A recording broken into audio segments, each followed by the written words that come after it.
Now we turn to the big race going on in our area, the special District 9 election.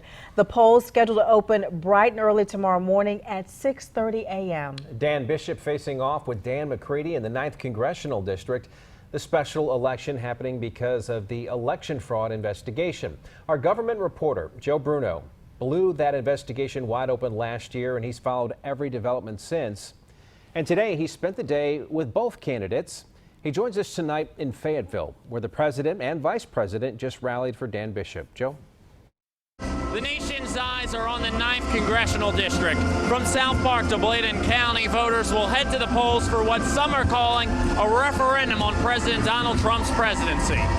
It's great to be here in North Carolina's 9th Congressional District. It's the final countdown for the tight 9th Congressional District race.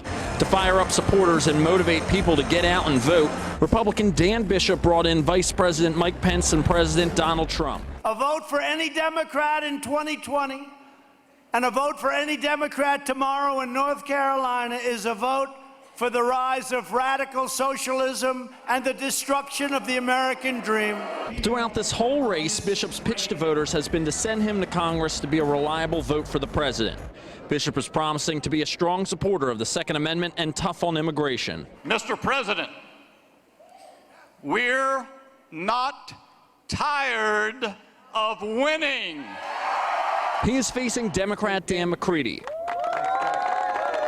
who hours earlier, just 3 miles down the road, held a different kind of event. Joined by veterans and military families, McCready canvassed downtown Fayetteville. I actually try to tune out all the, partisan DC infighting and just talk with people.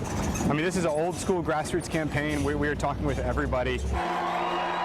President Donald Trump won the district by 12 points in 2016, but the latest polls have the race between Bishop and McCready as a toss-up. McCready says that's because his platform of putting country over party is resonating. People are tired of the career politics, and they're ready for leaders who will put our country first. No matter who wins tomorrow, the National Press Secretary for President Donald Trump does not believe that the results will be indicative of 2020, saying that Trump's name is not on tomorrow's ballot.